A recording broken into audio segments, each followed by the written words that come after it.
आप देख रहे हैं न्यूज नाउ 24/7 ताज़ा खबरों के लिए हमारे साथ बने रहें। भाजपा के भी नेता हैं हिमाचल के बड़े बड़े। हमारे प्रधानमंत्री जी खुद कहते हैं कि हिमाचल उनका दूसरा परिवार है, कि ये उनका दूसरा घर है। लेकिन एक बार इस तरफ मुड़ के नहीं देखा, एक बार यहां नहीं आए, किसी के घर में नहीं गए, किसी को पूछा नहीं कि घर बह गया, परिवार के सदस्य बह गए, क्या हालात हैं आपके, किस तरह से आपको मदद कर सकते हैं। भाजपा के बड़े से बड़े नेता हिमाचली हैं, वो भी आपकी तरफ नहीं देखे, वो भी नहीं आए। आपने देखा कि कांग्रेस पार्टी की सच्चाई क्या है, कांग्रेस पार्टी की विचारधारा क्या है, और दूसरी तरफ भाजपा की सच्चाई क्या है, और भाजपा की विचारधारा, उसके नेताओं की जो व्यवहार है वो क्या है। देश के प्रधानमंत्री जिनकी जिम्मेदारी होती है कि लोकतंत्र को बनाए रखें, जिनकी जिम्मेदारी होती है कि एक नैतिकता का प्रतीक बन के रहें जनता के सामने, ताकि कोई भी बच्चा किसी भी पाठशाला में, किसी घर में, किसी परिवार में कोई भी नौजवान देखे तो कोई कह पाए ये हमारे प्रधानमंत्री हैं, एक नैतिक ईमानदार इंसान है। ये उनकी जिम्मेदारी होती है। लेकिन वो अपने लोगों, अपने नुमाइंदों को यहां भेजकर, पैसों के बैग पकड़ के यहां भेजकर आपके विधायकों को खरीदने का काम कराते हैं, और खुशी से सब आपके सामने पेश होते हैं। और ये देश की मीडिया जिनको खरबपतियों ने खरीद रखा है, सब तालियां बजाते हैं, वाह वाह करते हैं कि मोदी जी हैं तो मुमकिन है। देश के सारे किसानों के साथ विश्वासघात हो रहा है। देश का किसान आज कमा नहीं पा रहा है खेती से, हर सामान पे जीएसटी है, पेट्रोल डीजल महंगा है, कुछ नहीं कर पा रहा है, चाहे कितनी भी मेहनत करे। पहले रोजगार भी मिलते थे खेती से, आज खेती से रोजगार क्या, खुद किसान नहीं कमाता। तो परिस्थितियां ऐसी बन गई हैं कि 10 सालों से धर्म का नाम लेकर ऐसी सरकार आई है इस देश में, और ऐसी राजनीति हावी हुई है जो सिर्फ सत्ता के लिए काम करती है, और सत्ता को रखने के लिए धन बल का इस्तेमाल करती है। धन बल का इस्तेमाल करने का मतलब यह है कि धन की जरूरत होती है। इसका मतलब है कि बड़े बड़े खरबपतियों को खुश रखने की जरूरत पड़ती है। तो तमाम माफियाएं हर जगह फूल रही हैं, फल रही हैं। यहां पे भी बालू की माफिया और बाकी माफियाएं सब फूल रहे हैं, फल रहे हैं। इनकी वजह से इन पे रोक सिर्फ कांग्रेस पार्टी ला सकती है, और कांग्रेस पार्टी ने लाकर दिखाया है आपको। कांग्रेस महासचिव प्रियंका गांधी वाड्रा ने 27 मई को प्रधानमंत्री नरेंद्र मोदी पर कटाक्ष करते हुए आरोप लगाया कि हिमाचल प्रदेश को अपना घर मानने के उनके दावों के बावजूद जब 2023 में भारी बारिश के बाद राज्य में आपदा आई तो उन्होंने जरूरत के समय हिमाचल प्रदेश के लोगों को छोड़ दिया, और प्रभावित लोगों को कोई वित्तीय सहायता प्रदान करने में भी केंद्र सरकार विफल रही। उन्होंने कहा कि कांग्रेस पार्टी ने कभी भी जनहित से समझौता नहीं किया, और अग्निवीर योजना को इसका प्रमुख उदाहरण बताते हुए बढ़ती महंगाई और बेरोजगारी के लिए भाजपा के नेतृत्व वाली केंद्र सरकार की नीतियों को जिम्मेदार ठहराया। उन्होंने कहा कि अग्निवीर योजना के तहत युवाओं को 4 साल के बाद बेरोजगार छोड़ दिया जाता है, कोई पेंशन नहीं मिलती है, और शहीद होने पर वित्तीय सहायता और स्थिति का अभाव होता है। कांग्रेस सत्ता में आने पर अग्निवीर योजना को रद्द कर देगी। उन्होंने कहा कि केंद्र में कांग्रेस की सरकार बनने के बाद महिलाओं को प्रति माह 8,500 रुपए दिए जाएंगे, सरकार में 30 लाख खाली पद भरे जाएंगे, महिलाओं को 50% आरक्षण दिया जाएगा, और किसानों को न्यूनतम समर्थन मूल्य की कानूनी गारंटी दी जाएगी। मतदाताओं से कांग्रेस को चुनने का आग्रह करते हुए उन्होंने कहा कि जहां भाजपा डबल इंजन सरकार की बात करती है, वहीं कांग्रेस डबल सेवा पर ध्यान केंद्रित करेगी। देखिए, आपका प्रदेश शायद देश भर में सबसे सुंदर प्रदेश होगा। अपनी सुंदरता के लिए जाना जाता है, लेकिन अपनी सभ्यता के लिए भी जाना जाता है। और पूरे देश भर से जब लोग हिमाचल की तरफ देखते हैं तो वो यही बात करते हैं कि यहाँ की जनता बहुत सभ्य है और यहाँ का समाज बहुत सभ्य है और हाँ, सुंदरता भी बहुत है, देवभूमि कही जाती है, पवित्र भूमि है हम सब के लिए, पूरे देश के वासियों के लिए। आज यहाँ आकर मुझे बहुत खुशी हो रही है। आपके बीच पहली बार इस मैदान से मैं आपको संबोधित कर रही हूँ। मुझे बहुत खुशी है कि इससे पहले भी जब मैं चंबा गई तो उस मैदान से पंडित जवाहरलाल नेहरू से लेकर इंदिरा गांधी जी, राजीव गांधी जी, मेरी माता जी और मेरे भाई साहब, सबने उसी मैदान से जनता को संबोधित किया था और आज मैं आपके सामने हूँ। ये हमारे परिवार की एक परंपरा रही है कि हमने हमेशा देश की सेवा की, आपकी सेवा की और पूरी तरह से ये कोशिश रही कि ये सच्चाई से काम हो, ईमानदारी से हो। पिछली बार जब प्रचार के लिए मैं हिमाचल में थी तो 22 का चुनाव था, आपके विधानसभा का चुनाव था।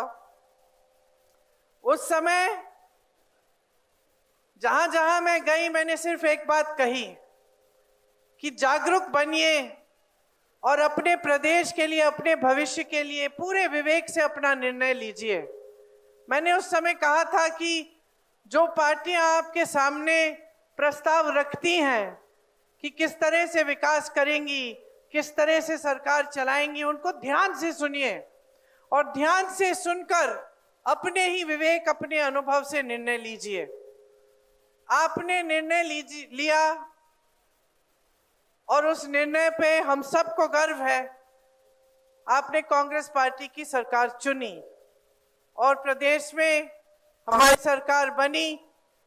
हमारे यहाँ मुख्यमंत्री जी ठाकुर सुखविंदर सिंह जी मुख्यमंत्री बने।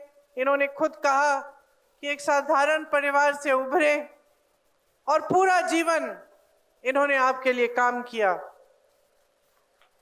2 साल पहले की बात है, मैं आपका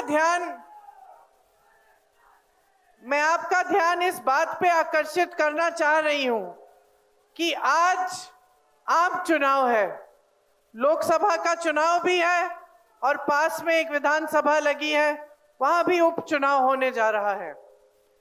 इस चुनाव में हिमाचल में देश की 2 सबसे बड़ी पार्टियां और 2 सबसे मुख्य पार्टियां टक्कर में हैं। एक तरफ भाजपा है, एक तरफ कांग्रेस पार्टी है। पिछले 2 सालों में हिमाचल में 2 घटनाएं हुई जिनसे इन दोनों राजनीतिक दल की पूरी तरह से सच्चाई हिमाचल की जनता के सामने आ चुकी है। सबसे पहले घटना क्या हुई? एक भयानक आपदा आई, तमाम यहाँ पे घर बह गए, घर टूटे, लोगों के रिश्तेदार बह गए, किसी की माता पिता गुजर गए, किसी के बच्चे गुजर गए, मंदिर बह गए, नदियां फैल गईं, सड़कें टूटी, पुल टूटे। और ये 1 दिन 2 दिन के लिए नहीं, हफ्तों के लिए चला।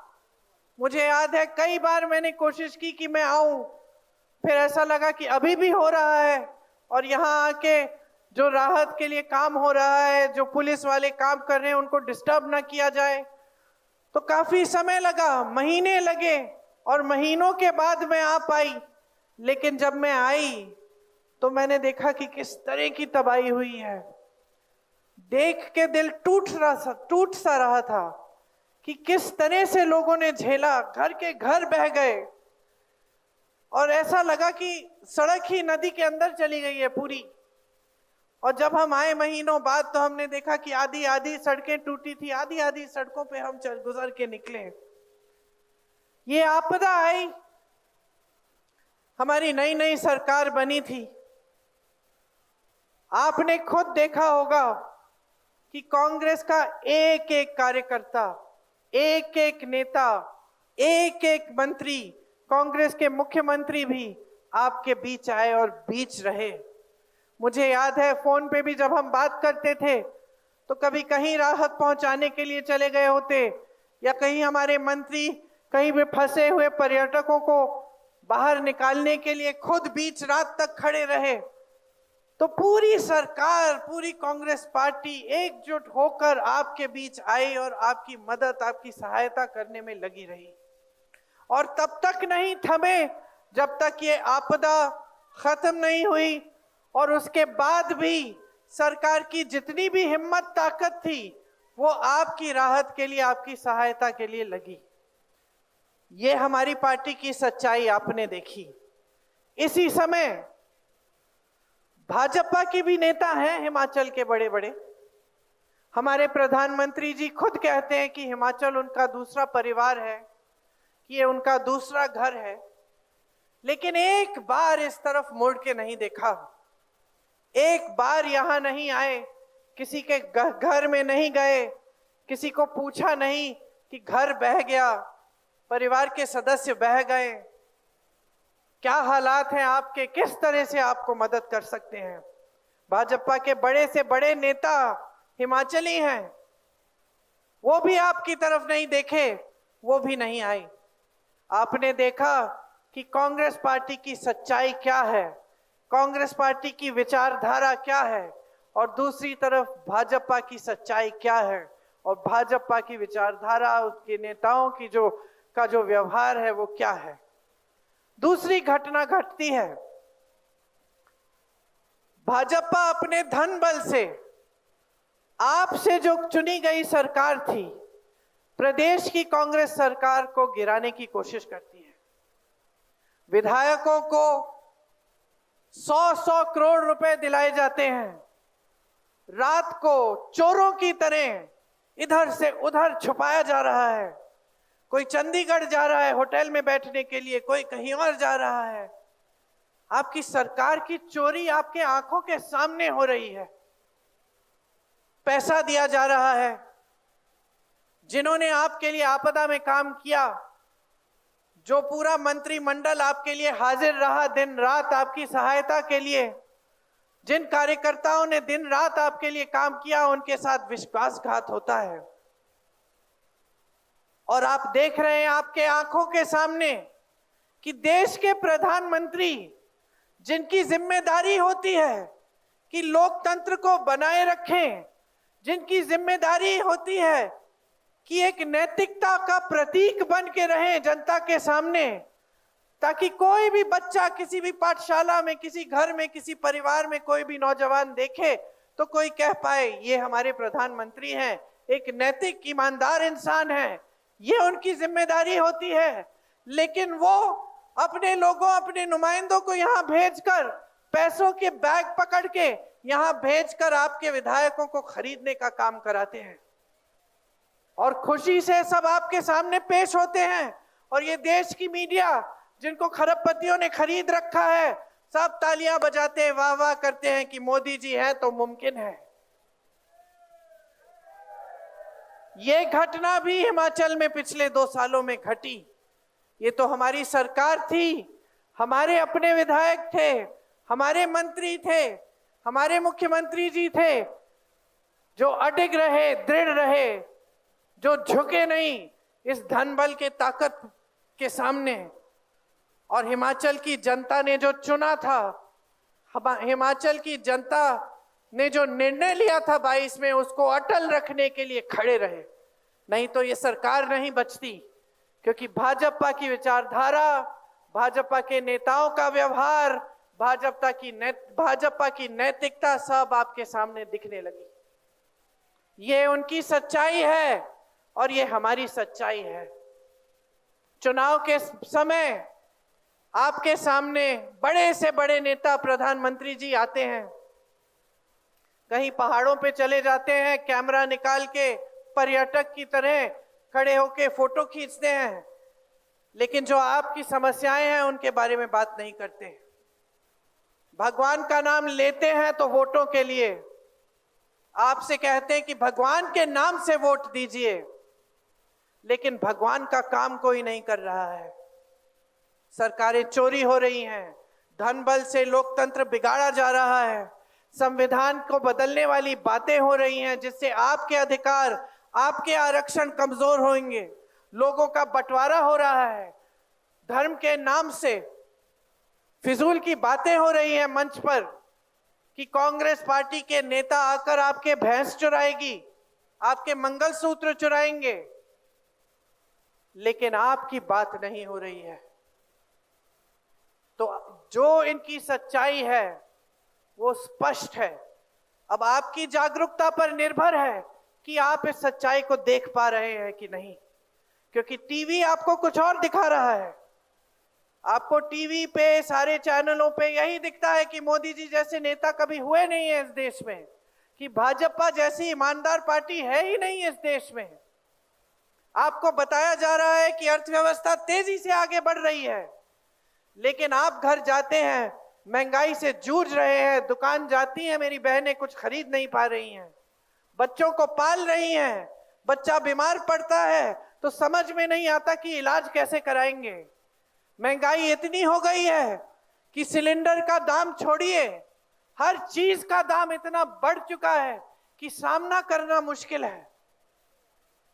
सच्चाई ये है आपकी, इस देश के नौजवानों की, कि जितनी भी मेहनत कर रहे हैं इनके माता पिता इनको शिक्षित करने के लिए, आज तमाम शिक्षित नौजवान बेरोजगार है। रोजगार मिलने का नामो निशान नहीं है। सरकारी पद खाली पड़े हैं, 30 लाख, 70 करोड़ नौजवान इस देश में बेरोजगार हैं। और टीवी आपको दिखा रहा है कि सब खुशहाल हैं, किसान भी खुश है, नौजवान भी खुश है, महिलाओं के लिए जाने क्या क्या किया है, और सब खुशहाली फैल रही है देश में। लेकिन ये सच्चाई नहीं है। सच्चाई वो है जो आप जी रहे हैं, जो आप देख रहे हैं। सच्चाई इनकी ये है जो 2 सालों से आपने स्पष्ट तरह से हिमाचल प्रदेश में देखी है। नौजवानों को रोजगार देने के बजाय अग्निवीर का तोहफा देते हैं, जिससे जवान जाएगा सरहद पे, लड़ेगा इस देश के लिए, 4 साल बाद वापस आएगा, फिर से बेरोजगार रहेगा, फिर से नौकरी ढूंढने के लिए भटकेगा। यह है इनका तोहफा।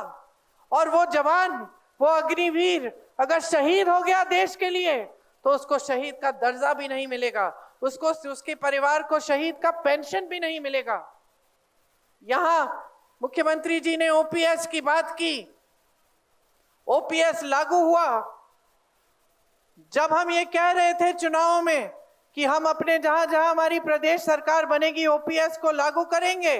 भाजपा के नेताओं ने खूब बवाल उठाया कि ये लोग झूठ बोल रहे हैं, अर्थव्यवस्था में इसके लिए पैसे नहीं है।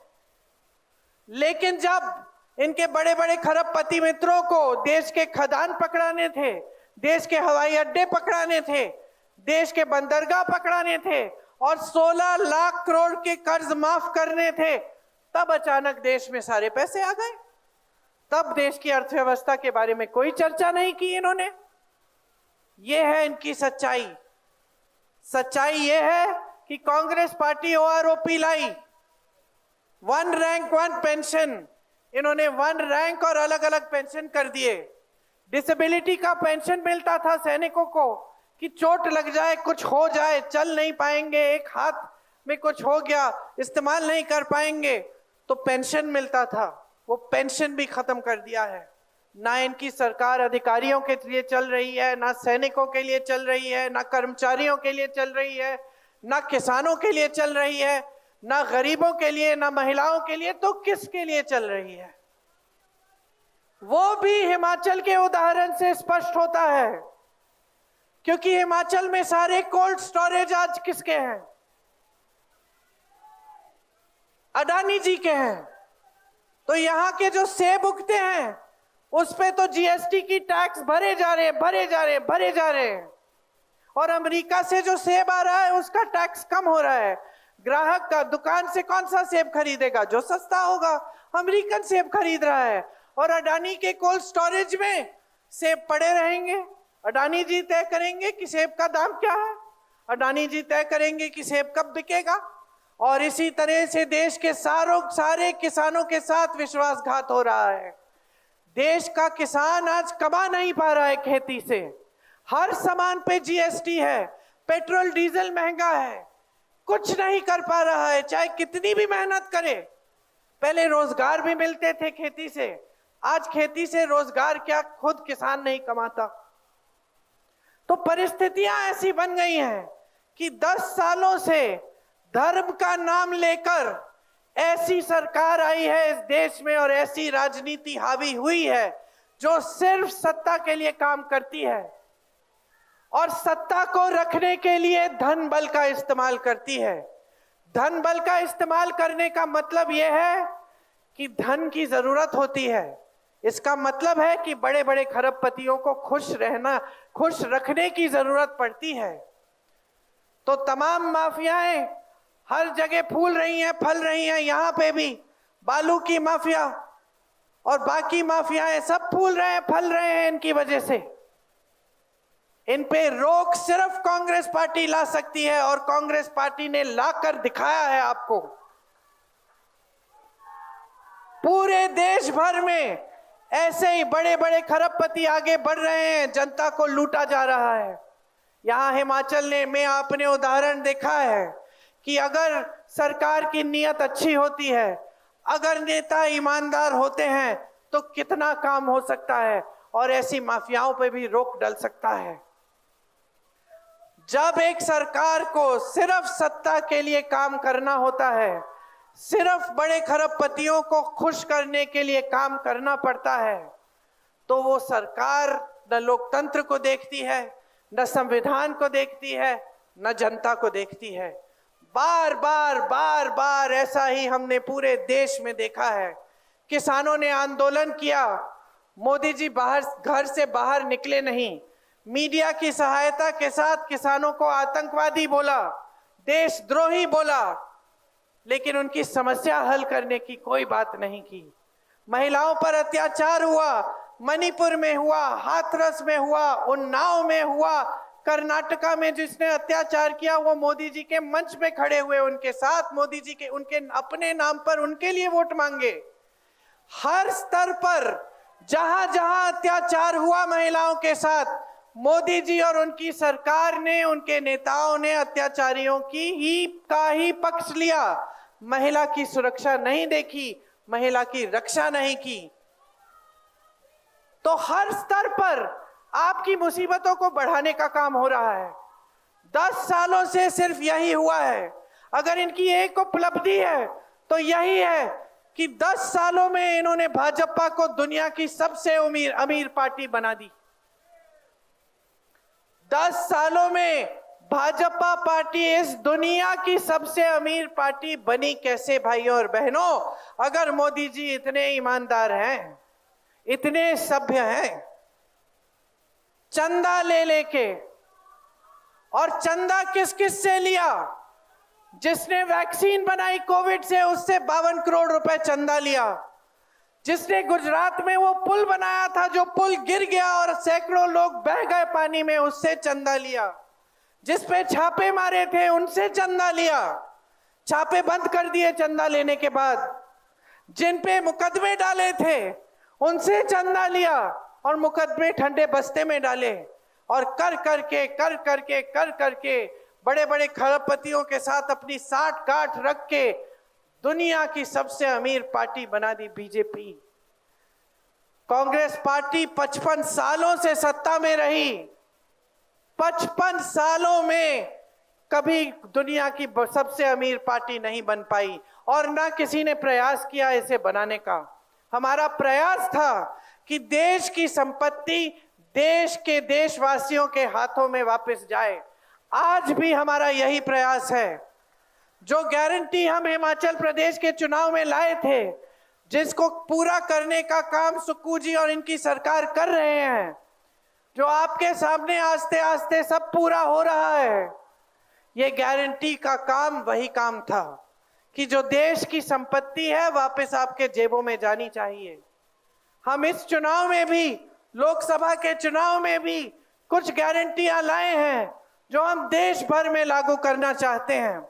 सबसे पहली ये है कि 25 लाख रुपए तक आपको स्वास्थ्य बीमा मिलेगा। मतलब 25 लाख रुपए तक जितना भी जो भी इलाज कराना हो वो इलाज मुफ्त होगा। ये हमने राजस्थान में करके दिखाया है। जैसे यहाँ पे हिमाचल की सरकार ने 1500 रुपए अभी महिलाओं के खातों में डालना शुरू किया, उस तरह से हम महिलाओं के खातों में 8500 रुपए हर महीने केंद्र सरकार की तरफ से देंगे। ये पूरा एक साल में 1 लाख रुपया बनता है। आंगनबाड़ी, आशा बहू और मिड डे मील की बहनों के लिए हम आपका मानदेय बढ़ाएंगे और केंद्र से दुगनी राशि भेजेंगे। सरकार में जितने भी पद हैं उनमें से 50% महिलाओं के लिए हम आरक्षित करेंगे। पहले के आरक्षणों के तहत नौजवानों के लिए एक अप्रेंटिसशिप की स्कीम लाएंगे, जिसके जरिए जब आप स्नातक पास होंगे तो आपको पहली नौकरी मिलेगी जिसमें सालाना 1 लाख रुपए आप कमा पाएंगे और आपका हुनर भी बनेगा जब तक आप एक स्थायी नौकरी नहीं ले पाएंगे। इसके अलावा 5000 करोड़ का एक फंड बनेगा, जिससे अगर नौजवान अपना कारोबार, अपना छोटा यूनिट खोलना चाहता है उसको सुविधा मिलेगी। 30 लाख सरकारी पद जो मोदी जी ने खाली छोड़े हैं वो हम आपको भर के दिखाएंगे। हम अग्निवीर स्कीम को एकदम रद्द कर देंगे और पहले जैसे भर्ती लाएंगे। किसानों के लिए एमएसपी न्यूनतम समर्थन मूल्य एक कानून बनेगा, आपको मिलना ही पड़ेगा। जिस तरह से भोजन का अधिकार बनाया, जिसकी वजह से आज मोदी जी मजबूर हैं कि 5 किलो राशन हर गांव में पहुंचाते हैं, मजबूरी है इनकी, क्योंकि कांग्रेस ने ये कानून बनाया, ये आपका अधिकार बनाया। उसी तरह से हम कानून बनाएंगे, आपका अधिकार बनाएंगे कि न्यूनतम समर्थन मूल्य, आपके उपज का सही दाम आपको मिलना ही मिलना पड़ेगा। खेती के हर सामान से हम जीएसटी को हटा देंगे ताकि खेती का हर सामान सस्ता हो जाएगा। किसानों के कर्ज के लिए हम एक स्थायी कर्ज माफी का आयोग बनाएंगे, जिसके जरिए आप जब आपको सुविधा की जरूरत होगी, आप कर्ज के संकट में होंगे, आप उस आयोग में जाकर सुविधा उठा पाएंगे। आपके लिए, किसानों के लिए आज आपको नुकसान का जो भुगतान है वो पूरी तरह से नहीं मिलता। हमने तय किया है कि जब नुकसान होता है तो 1 महीने के अंदर अंदर आपको पूरा भुगतान मिलेगा। श्रमिकों के लिए 400 रुपए प्रतिदिन से कम आपको दिहाड़ी कोई नहीं दे पाएगा। इस पूरे देश में कानून लागू करेंगे। और जिस तरह से मनरेगा में हमने सबको गांव में रोजगार दिलवाया और उसके बाद मोदी जी जब आए तो उन्होंने मनरेगा को कमजोर किया, हम मनरेगा को मजबूत करेंगे। और जिस तरह से गांव में हमने मनरेगा लागू किया, उस तरह से शहरों में भी हम शहरी मनरेगा लागू करके आपको 100 दिन का रोजगार का अधिकार हम देंगे। इसके अलावा बहुत ऐसे कार्य हैं जो हम आपके लिए करना चाहते हैं। आप खुद मिसाल देख रहे हैं कि प्रदेश सरकार जब कुछ करना चाहती है, जब नीयत सही होती है, तो कितनी ईमानदारी से, कितनी सही राजनीति आपके प्रदेश में आ सकती है और आई है। आपने देखा आपदा के समय केंद्र सरकार ने मुंह फेर दिया। जो राशि भेजते हैं अलग अलग प्रदेशों में जब आपदा होती है, वो राशि भेजी नहीं आपके लिए, आपकी अर्थव्यवस्था पर बोझ डाला। क्योंकि सारी संपत्ति जो हिमाचल प्रदेश की थी, पहले से ही जब हमारी सरकार आई तो कर्ज में था प्रदेश। ऊपर से जब आपदा आई, केंद्र सरकार से कोई मदद नहीं मिली, तो हमें संपत्ति का इस्तेमाल करना पड़ा आपदा के राहत के लिए। तो मुश्किलों में डालने का काम इनका है, मुश्किलों से निकालने का काम हमारा है। यही हमारी विचारधारा रही है। तो मैं सिर्फ ये आग्रह करने आई हूं कि आप हमें पहचानिए, हमारी सरकार को, हमारे नेताओं को, हमारी विचारधारा को, हमारी पार्टी को। हमने हमेशा आपकी सेवा की है। आज भी हमारे हर मंत्री, हमारे मुख्यमंत्रियों का धर्म यही है कि जनता की सेवा करनी है और जनता सर्वोपरि है। इस चुनाव में बड़े बड़े सवाल उठे हैं, लोकतंत्र पे, संविधान पे, और एक तरह से हमारी पूरी देश की राजनीतिक सभ्यता पे। जब हमारे देश के अपने प्रधानमंत्री असभ्य बातें कर सकते हैं, जनता के सामने झूठ बोल सकते हैं, गलत गलत शब्द इस्तेमाल कर सकते हैं, तो देश की मर्यादा, देश की गरिमा और देश की सभ्यता, समाज की सभ्यता की भी बात उठती है। तो इस चुनाव में सिर्फ हम अपनी छोटे दायरे को ना देखें, वो तो है ही कि हमारा जीवन कैसे तरक्की हो, हमारे जीवन में कैसे तरक्की होगी, कि आपका जीवन आगे कैसे बढ़ेगा, रोजगार की बात, महंगाई की बात, ये सारी चीजें हल कैसे होंगी। लेकिन इस दायरे से बाहर अपने गांव, अपने शहर, अपने प्रदेश, अपने समाज और अपने देश के बारे में भी हमें इस चुनाव में सोचना है। हमें अपने संविधान के लिए, अपने लोकतंत्र के लिए अपने वोट का इस्तेमाल करना है। ये आपका सबसे बड़ा हथियार है, इसको समझदारी और विवेक से इस्तेमाल करो। मैं आग्रह करने आई हूं कि इस चुनाव में कांग्रेस पार्टी की सरकार केंद्र में बना के दिखाइए। जैसे हम आपकी प्रदेश में सेवा कर रहे हैं, वो सेवा दुगनी करेंगे। ये डबल इंजन की बात करते हैं, हम डबल सेवा की बात कर रहे हैं। हम दुगनी सेवा करेंगे। जितनी स्कीम आपको यहाँ से मिल रही है, उसके ऊपर से केंद्र की स्कीमें मिलेंगी और आपकी तरक्की होगी। हम करके दिखाएंगे। आपको यह वीडियो पसंद आया हो तो इसे लाइक करें, हमारे चैनल को सब्सक्राइब करें।